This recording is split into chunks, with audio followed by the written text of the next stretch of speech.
Halo teman-teman, kembali lagi bersama Aura Supplier. Saat ini kita sedang berada di halaman rumah saya, halaman belakang pastinya ya tepatnya. Jadi seperti janji saya di video sebelumnya, kita akan membahas mengenai penyiapan lahan dan penyiapan kolam. Jadi untuk pembuatan kolam bioflok secara mandiri, bahan-bahan yang diperlukan adalah wermes, kemudian pipa 1 lonjor untuk sistem sirkulasi air, ataupun bahkan untuk sistem filternya. Nah, kemudian tambang untuk nanti penguat di bagian kolam terpal pinggirannya, kemudian selang sebagai pelindung dari wermes ke terpal langsung, terus talang air sebagai pelindung terpal, kemudian terpalnya itu sendiri untuk membuat kolamnya. Ada 8 tahapan untuk pembuatan kolam bioflok. Yang pertama, tahapan pertama adalah kita membuat diameter wermes sesuai dengan keinginan yang kita inginkan, diameter 1, diameter 2, diameter 3. Yang kedua adalah pembuatan atau menentukan arah sirkulasi, arah pembuangan air. Yang ketiga, pemasangan pipa sirkulasi. Yang keempat adalah pemasangan selang untuk pinggiran wermes. Yang kelima adalah pemasangan talang air untuk sebagai pelindung wermes terhadap terpal. Yang keenam adalah pemasangan terpal. Yang ketujuh, pemasangan metode cincin untuk sistem filtrasinya di tengah. Yang kedelapan adalah pemasangan tambang untuk menguatkan pinggiran-pinggiran kolam yang ada di luar. Oke, setelah bahan-bahan yang kita siapkan sudah jadi, sekarang kita langsung lanjut ke tahap pengerjaan. Tahap pengerjaan, langkah pertama adalah kita harus sudah menyiapkan wermes sesuai dengan diameter keinginan kita. Karena ini pembuatan mandiri, teman-teman bisa membeli langsung di material itu 1 lembar. Teman-teman bagi 2 wermesnya, kemudian teman-teman sambungkan menggunakan kawat benrat, kemudian teman-teman bisa ukur dari ujung ke ujung itu dengan panjang 9 meter 42 cm. Itu nanti akan dijelaskan menggunakan rumus SMP, dimana untuk mencari diameter itu mencari keliling, ya kan, keliling wermesnya itu berapa senti sih atau berapa meter sih Pak. Jadi caranya itu menggunakan rumus SMP, dimana kita menggunakan rumus keliling, mencari keliling, yaitu adalah 2 dikali V dikali R itu jari-jari. Nanti akan dijelaskan di ruangan Aura supaya lebih detail. Nah, kemudian setelah jadi wermes yang kita inginkan, tahap kedua adalah kita menentukan arah sirkulasi atau arah pembuangan. Sini saya menentukan bagian depan saya itu adalah sebagai arah pembuangan. Jul, tolong Jul. Setelah jadi arah pembuangan, tahap ketiga kita adalah membuat pipa pembuangannya atau pipa filtrasinya.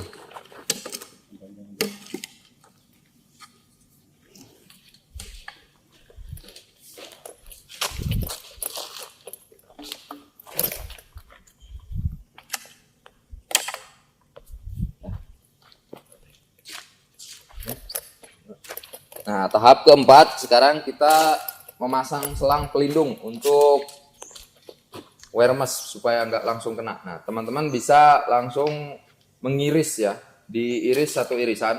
Untuk wermesnya itu diiris 1 irisan supaya bisa terpasang di wermesnya.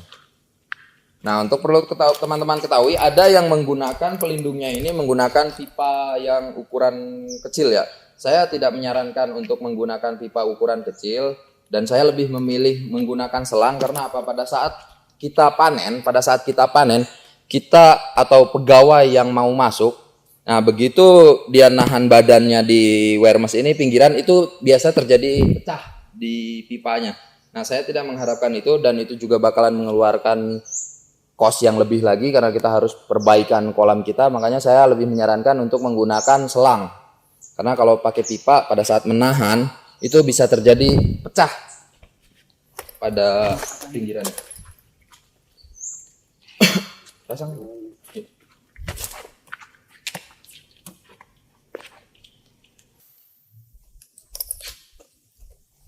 Tahap kelima adalah pemasangan talang air. Nah, pada saat tahap pemasangan talang air, Coba lanjut ke sini tuh. Nah, kita langsung aja ke kolam selanjutnya karena ini untuk teman-teman sebagai wawasan teman-teman aja. Jadi di sini kita sudah menyiapkan kolam yang sudah berbentuk, baik itu dari wermesnya sendiri, saluran pembuangan, kemudian sistem filtrasinya sudah dipasang selang di bawahnya, kemudian dipasang talang air.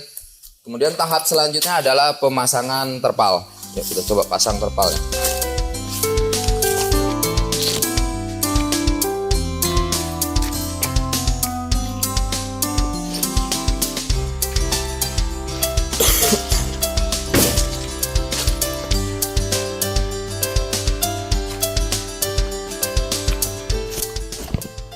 Nah, untuk teman-teman juga kalau untuk di tahap pemasangan terpal ini tidak bisa dilakukan sendiri, ya minimal ada 2 orang yang melakukan pengerjaan pada tahap pemasangan terpal.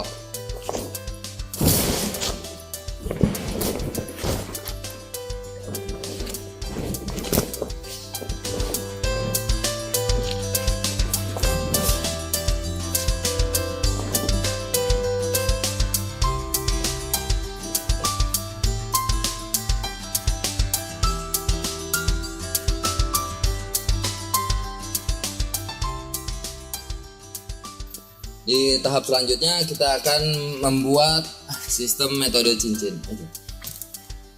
Jadi untuk teman-teman bukan dilarang ya, lebih baik, alangkah lebih baiknya pada saat memesan terpal tidak langsung minta yang sudah tengahnya dibolongi, karena kalau misalnya teman-teman nanti masang pipanya ternyata ada di sini, teman-teman udah membolongi di bagian tengah, itu akan mengalami kesulitan pada saat pemasangan lingkarannya. Ada yang ke bagian terpal, ada yang enggak. Jadi di sini saya juga akan nanti memberikan pemasangan metode cincin.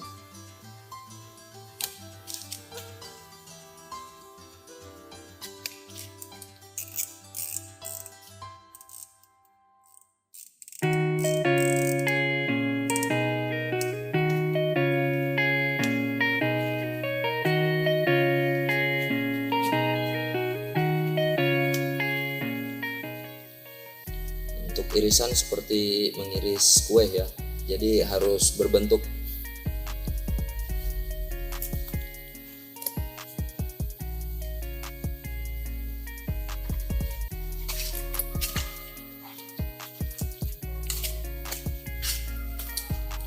Untuk pemasangan metode cincin, kalau misalnya teman-teman kesulitan untuk memasang karena ketebalan terpal itu berbeda-beda, setiap setiap terpal yang kita beli itu berbeda-beda nih ketebalannya. Kalau misalnya teman-teman membeli terpal yang tebal, ini teman-teman bisa mengakalinya untuk cincinnya dibuat tipis. Nah, jadi supaya masuknya mudah, jadi tidak merobek bagian terpal. Nanti akan di zoom supaya teman-teman bisa mengerti, karena terpal yang saya beli ini terpal yang lumayan tebal nih kayaknya. Jadi saya amplas bagian cincinnya supaya dia memudahkan untuk masuk, jadi tidak robek untuk bagian terpalnya. Untuk pengamplasan sendiri nih, saya sarankan menggunakan ini ya, menggunakan apa Jul namanya Jul? Gerinda. Nah, supaya karena kalau pakai amplas ini memakan waktu juga.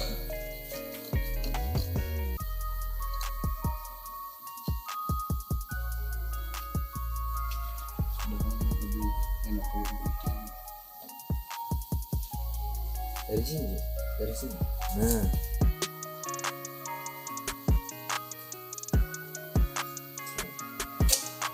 itu. Oke, jadi pemasangannya seperti ini. Kalau sudah ditipiskan, begitu dipasang, jadi dia tidak merobek bagian-bagian lainnya.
Kemudian untuk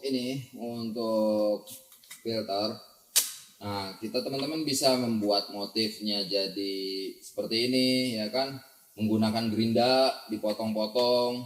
Mau bermotif silahkan, mau nggak bermotif silahkan, yang penting dia ada saringannya, ukurannya tidak melebihi bibit yang akan kita tebar. Harapan supaya bibit nggak masuk ke filter ini sendiri. Nah kalau misalnya teman-teman kesulitan untuk ngebor karena memang licin kan kalau ngebor si pipa ini, teman-teman bisa menggunakan gerinda. Jadi teman-teman bisa menggunakan gerinda di situ terus membentuk filter, yang penting terbentuk seperti ini. Kalau saya sebenarnya lebih suka yang bolong-bolong. Nah, karena si yang bolong-bolong ini banyak lubangnya, jadi bisa langsung menyerap kotoran atau mengeluarkan kotoran yang lebih banyak. Ini nanti teman-teman, karena kita menggunakan metode cincin, jadi harapannya teman-teman juga di sini dikasih belahannya nih. Di pipanya ini dikasih belahan supaya nanti bisa melekuk seperti ini. Nah, seperti ini. Jadi dia meskipun dengan pipa yang sama tapi bisa masuk. Itu yang disebut dengan metode cincin. Coba pasang yuk. Nah, di sini untuk pengeleman karena saya di sini mau nanam bibit, saya sebenarnya itu bisa dibikin paten atau bisa dibikin tidak dilem supaya bisa dilepas, tapi saya di sini lebih favoritnya ke sistem paten.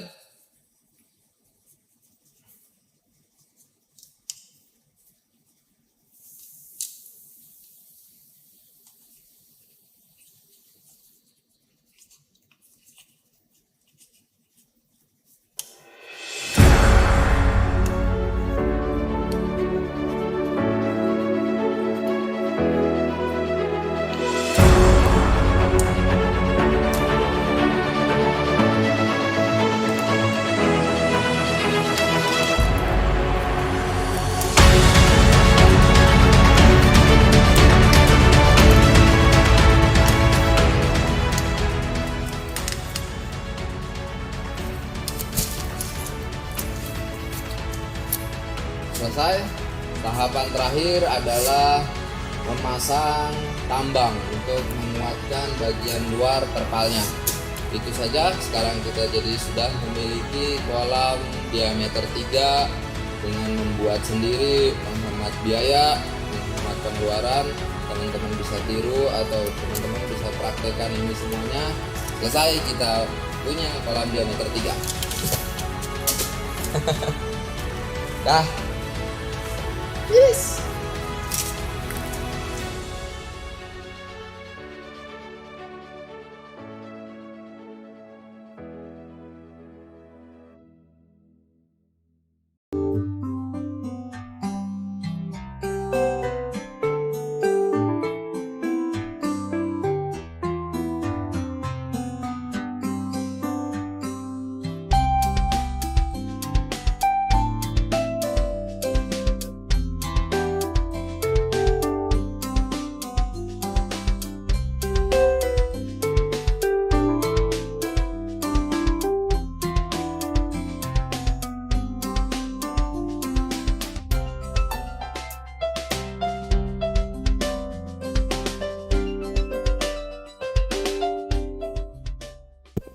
Nah, demikian tadi tahapan pembuatan kolam bioflok secara mandiri.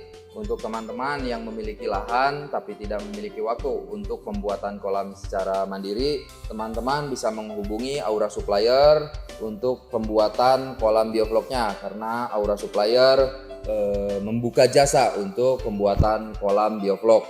Teman-teman bisa menghubungi nomor HP atau nomor kontak yang tertera nanti di deskripsi. Kemudian Aura Supplier membuka peluang untuk bekerja sama ataupun bermitra. Jadi teman-teman bisa membeli bibit di Aura Supplier. Untuk teman-teman yang bingung menjual hasil panenan dari budidaya tersebut ataupun belum memiliki pangsa pasar yang baik, teman-teman bisa menyerahkan kembali atau menjualnya kembali ke Aura Supplier dari hasil panennya. Jadi silahkan teman-teman bisa membeli bibit di Aura Supplier, menjualnya kembali di Aura Supplier.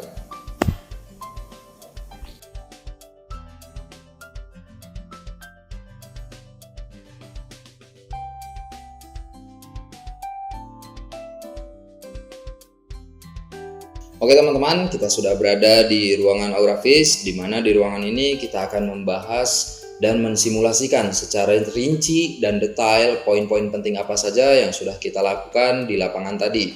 Nah, perlu teman-teman ketahui, untuk pembuatan kolam biovlog secara mandiri tentu akan berbeda dengan biovlog beli jadi. Kenapa? Kolam biovlog pembuatan secara mandiri akan lebih menghemat biaya dan pengeluaran. Nah, di sini kita akan menjelaskan mengenai teknik, trik, dan tips pembuatan kolam biovlog secara mandiri supaya tidak ada kebocoran ataupun enak dipandang mata. Oke, di sini saya akan mensimulasikan berapa sih kebutuhan Wermes untuk kolam diameter 3. Nah, saya di sini akan mensimulasikan kalau gelas ini adalah Wermes. Jadi, berapa sih kebutuhan Wermes yang dipakai untuk membentuk diameter 3 seperti ini. Nah, karena ini hubungannya dengan membuat kolam biovlog sendiri. Nah, jadi kita di sini sudah mengetahui ya, diameternya kita membutuhkan diameter 3. Oke, berarti di sini diketahui diameter 3. Nah, nanti rumusnya itu kembali lagi ke zaman SMP. Rumus mencari keliling lingkaran adalah 2 dikali V dikali R. R itu adalah jari-jari. Jadi kita ingatkan lagi kembali review SMP. Ini adalah jari-jari. Nah, di sini kita membutuhkan jari-jarinya. Cara mengetahui jari-jari adalah diameter dibagi 2, ya kan? Berarti diameternya adalah 3 meter. Oke, berarti kalau dibagi 2 sama dengan 1,5 meter. Ini akan kita pakai untuk mengisi ini nanti. Nah, jadi 2 itu dari sananya ya, rumusnya kan keliling, mencari keliling ini adalah 2 dikali V. V itu adalah rumus yang dari sananya, rumus paten. V itu nilainya adalah 22/7 atau 3,14. Nah, teman-teman bisa mencari penghitungan yang lebih mudah menggunakan 22/7 atau 3,14. Di sini saya akan menggunakan 3,14. Jadi di sini V-nya adalah 3,14 dikali R. Kita sudah ketahui tadi di sini R-nya atau jari-jarinya 1,5 meter. Oke, berarti kita kalikan 2 dikali 3, 2 dikali 4 ada 8, 2 dikali 1 2, 2 dikali 3 6, 6,28 dikali 1,5. Oke, berarti di sini kita mendapatkan hasil 6,28 dikali 1,5 adalah 9,42. Nah, di sini satuannya adalah meter, berarti meter. Nah, jadi inilah panjang atau kebutuhan Wermes yang kita butuhkan. Nah, jadi 9,42 meter. 42-nya ini senti ya. Jadi kita membutuhkan kurang lebih 942 cm kalau mau disentimeterkan. Nah, jadi teman-teman bisa membeli Wermes itu di material 1 lembar. Jadi 1 lembar itu dari pengalaman saya yang sudah dan dari pembuatan kolam mandiri yang saya lakukan adalah 1 lembar itu saya beli di material, saya potong rata. Jadi tengahnya ini dipotong rata, dipotong rata menggunakan gerinda. Kalaupun enggak, teman-teman bisa membeli sudah pesen langsung ya ke materialnya itu untuk dipotong tengah-tengahnya, dibagi rata menjadi 2 bagian. Nah, di sini kita simulasikan ini adalah Wermes dipotong gerinda. Oke, kita simulasikan saja ya supaya dapat dicerna lebih mudah. Nah, teman-teman bisa sambungkan ini serap. Nah, seperti ini teman-teman sambung antara Wermes dengan Wermes itu menggunakan tali benrat. Nah, jadi teman-teman bisa sambung ini menggunakan tali benrat. Ya, posisi nanti 1 kotak biasa saya ambil. Nah, jadi kan Wermes ada kotak-kotaknya, biasa saya ambil 1 kotak seperti ini. Oke, setelah itu teman-teman hitung dari sini ukur sampai 9 meter 42 cm. Nah, setelah ketemu 9 meter 42 cm, Wermes kita berdirikan dan kemudian kita bentuk menjadi diameter 3. Nah, inilah kolam kita yang menjadi kolam diameter 3. Terus bagaimana kalau ada pertanyaan lagi, bagaimana untuk terpalnya? Nah, untuk terpal saya sendiri untuk terpal adalah dengan cara memesan langsung. Jadi memesan langsung ke toko terpal. kita toko terpal itu biasanya ada yang membuat kolam juga, jadi kita tinggal perlu sampaikan saja kita butuh kolam terpal diameter 3. Nah, jadi itu udah otomatis dikerjakan oleh si tukang terpal sendiri. Sama ini pun berlaku untuk kolam diameter 2, hitungannya sama. Jadi berapa wear mesh yang kita butuhkan itu dapat kita ketahui. Nah, kita anggap ini sebagai kolam kita. Simulasi kolam kita adalah kita sudah mendapatkan wear mesh yang sudah berbentuk lingkaran. Di sini juga nanti saya akan menjelaskan bagaimana sih tips, trik atau cara memasang sistem sirkulasi ini atau memasang penyaring ini supaya tepat bisa berada di tengah kolam terpal, tidak copot, dan disinilah resiko terbesar terjadinya kebocoran-kebocoran. Nah, di sini kita akan membagikan tips dan triknya. Sebentar, kita cari dulu terpal nih sebagai contoh. Nah, oke, kita contohkan di sini sebagai terpalnya, oke, dan kita berusaha memposisikan si terpal ini atau si saringan ini berada tepat di tengah-tengah terpal.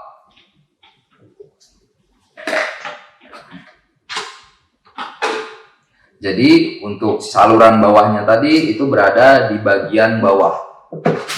Nah, berada di bagian bawahnya dan ini tepat berada terpasang di tengah-tengah.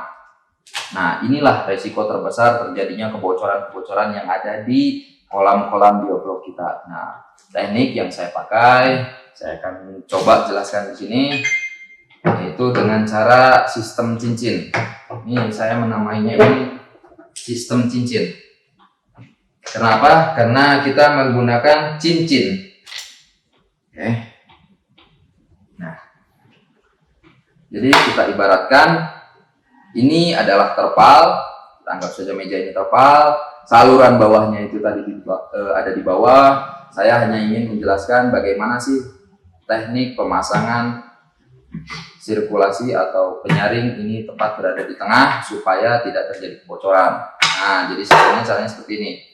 Setelah wear mesh itu berdiri tegak, ya kan? Setelah wear mesh itu berdiri tegak, pipa saluran harapannya sudah berada terpasang di bawah, ya kan? Pipanya itu sudah berada di bawah, si pipa saluran pembuangan, pipa water level itu sudah ada di bawah, sudah ada di luar, dan posisi ini berada, biasa saya tenggelamkan pas, jadi sebatas garis ini. Nah, ini saya tonjolkan di tengah. Supaya apa? Supaya mempermudah pengerjaan pembuatan kolam. Nah, jadi pada saat pembuatan pengerjaan kolam, harapan ini si pipa ini sudah kita tempatkan berada pas posisinya di tengah. Pemasangan terpal harapannya tidak dibolongin ya, tidak usah minta dibolongin di tukang terpal, karena pada saat kita tidak pas memasang pipanya ini benar-benar di tengah, kita akan kesulitan. Kesulitannya apa? Membagi bentuk diameter terpal dengan wear mesh. Kadang kita jadi miring-miring, yang sebelah sini nggak kebagian terpalnya, yang sebelah sini kebanyakan. Nah, jadi harapannya tidak dibolongin pada saat membeli terpal pertama kali. Nah, setelah ini terpasang, merasa sudah pas di tengah, baru kita pasang terpal. Nah, sekarang saya mau menjelaskan mengenai pemasangan cincin. Oke. Jadi ini terpal sudah berada di atasnya si pipa, kita rapihkan bagian-bagian pinggirannya sehingga mendapatkan bagian yang sama untuk terpal menutupi wear mesh-nya. Nah, di sini kita coba paskan. Kalau sudah pas, saya biasa tahan seperti ini. Habis itu kita tandain pakai spidol. Karena ini simulasi, saya mohon maaf, karena ini simulasi. Bagian yang sudah kita tahan seperti ini harus kita kasih spidol. Nah, utamakan ya, spidolnya itu berada di bagian dalam si terpal, si pipanya, bagian dalam dikasih spidol. Nah, ditandain jadinya. Jadi begitu ditandain, jadi begitu terpal kita bergeser, kita bisa dengan mudah memposisikannya kembali. Oke. Nah, setelah ini, kan? Saya coba dekatkan menghadap ke kamera aja ya, biar terlihat lebih jelas.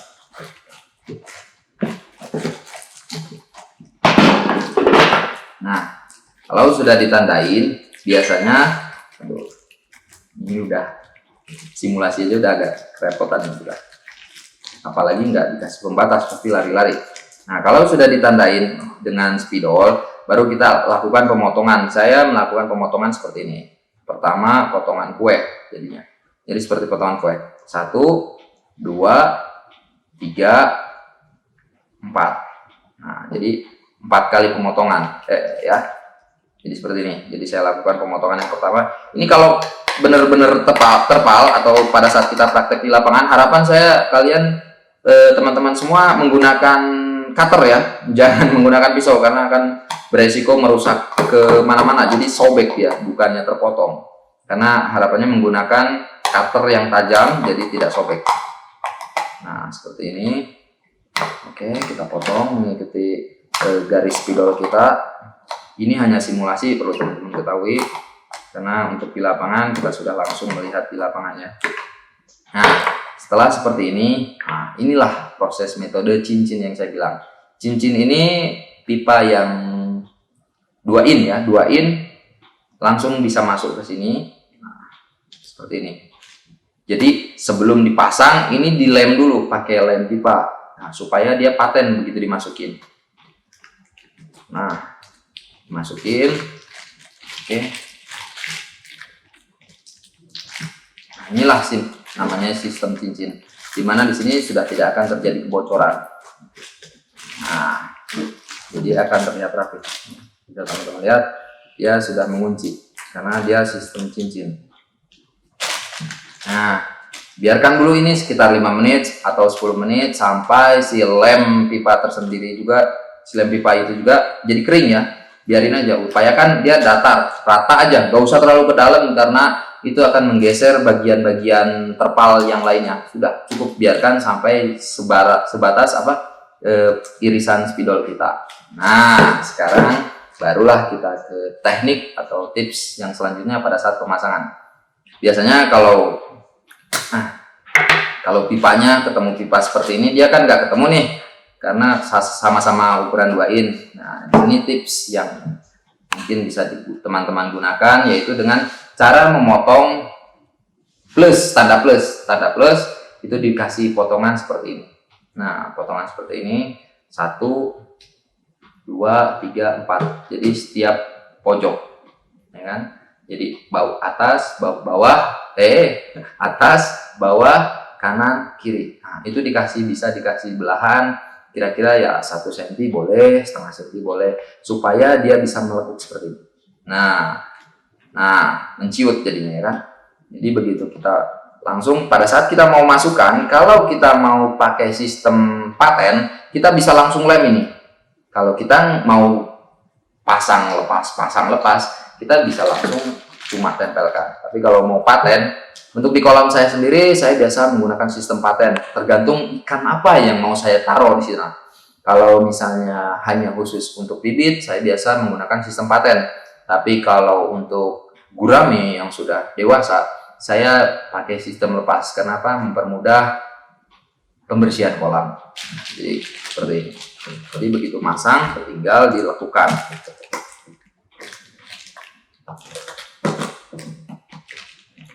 Nah, jadi kolam kita